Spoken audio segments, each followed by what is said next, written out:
Palo, bagaimana money management Palo ya dalam mengelola portfolio investasi saham? Apakah sama rata atau beda porsi, Pak? Misalkan kalau pernya sangat rendah, portonya Palo tuh paling banyak gitu ya. Jadi semakin per PBV rendah, uang Palo makin besar di saham tersebut. Bagaimana Palo mengatur portofolio Bapak, Pak? Jadi ada berapa jumlah sahamnya gitu ya, Pak ya? Terus besarannya, Pak, satu saham itu berapa persen? Nah, itu seperti apa, Pak? Walaupun mungkin ada yang Bapak tuh ada yang gede ya, misalkan di Gajah Tunggal muncul namanya, di Penin gitu muncul namanya gitu ya, BMTR, Petrosi muncul namanya. Nah, tapi kan ada juga saham-saham lain. Nah, itu gimana Bapak mengatur portfolio termasuk money management-nya, Pak? Terima kasih. Sebetulnya saya tidak mengenal money management ya. Money management itu mungkin seperti ini ya. Kalau di saham itu, kalau saya punya uang 100, berapa persen saya untuk investasi, berapa persen untuk trading, berapa persen yang harus, berapa saham yang harus saya beli, misalnya 10 saham, 20 saham, atau saya beli saham itu langsung, atau saya bagi 10 kali, seperti itu. Itu mungkin yang dinamakan money management ya, Kang Herman. Yeah. Yeah.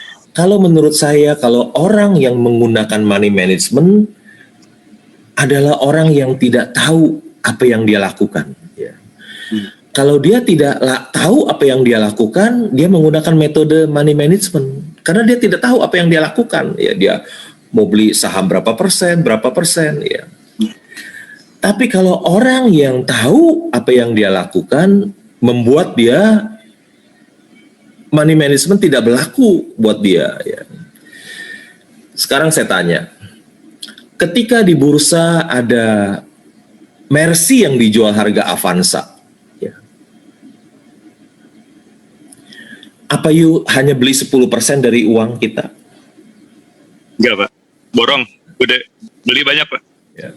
Itu artinya Kang Herman tahu nggak pakai money management. Kan kalau nggak satu saham 10% aja, 5%, ya kan? Iya.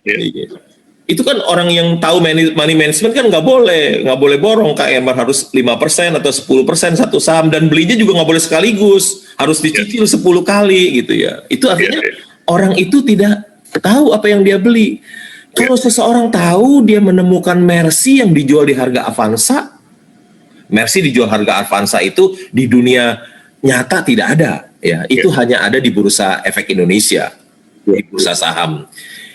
Yang ada Mercy yang dijual harga Avanza. Ketika seseorang menemukan Mercy yang dijual harga Avanza, ya persis seperti Kang Herman bilang tadi, ya dorong duitnya semua, nggak pakai money management lagi. Ya. Kalau dia tahu apa yang dia lakukan, dia tidak menggunakan manajemen. Hanya orang yang tidak tahu apa yang dia lakukan yang menggunakan money management. Demikian Kang Herman. Terima kasih Palo ya. Ya cukup jelas ya. Palo, terus kemudian ini ada pertanyaan lagi Pak. Palo ini sekarang masih mengakumulasi Tunas Baru Lampung nggak? Terus lebih banyak mana di Tunas Baru Lampung atau di Salim Infomas ya, di Simpe? Dan harga CPO ini lagi turun Pak, gitu ya, karena isu India, walaupun mungkin ada beberapa insentif dari pemerintah gitu ya. Apakah Palo tetap mencicil beli, menambah, atau hold, atau jual Pak saham CPO tersebut gitu? Terima kasih Pak. Ini nanya kelapa sawit Pak. Kalau saya sebut sahamnya, nanti sahamnya melonjak gimana Pak? Iya. Kan saham-saham yang saya beli kalau langsung melonjak, pemegang sahamnya bertambah dahsyat. Gitu. Iya. Disclaimer on ya Palo.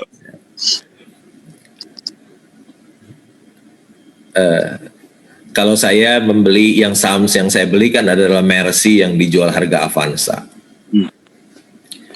Kemudian dia turun lagi jadi harga Bajai. Ya.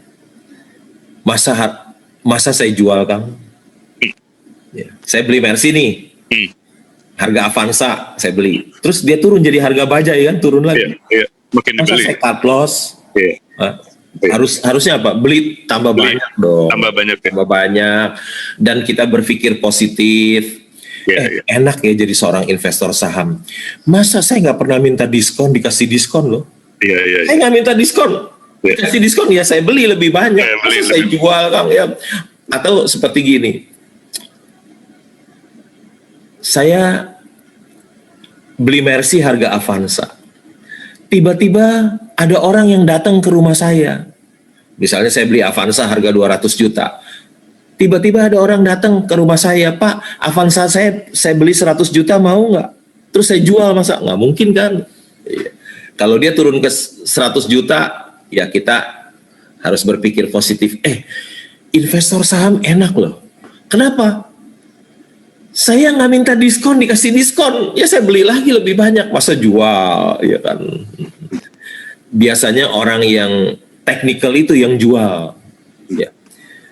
Waktu harga mahal, dia nggak jual. Ya. Misalnya harga saham A 500. Oh kalau 500 kamu jangan jual. Nanti kalau dia turun di bawah 400 baru kamu jual. Ya. Waktu mahal kamu jangan jual. Waktu paling murah kamu jual gitu. Kita seorang investor nggak mungkin ketika harga paling murah bukan menjual tapi membeli lebih banyak. Itu Kang Herman.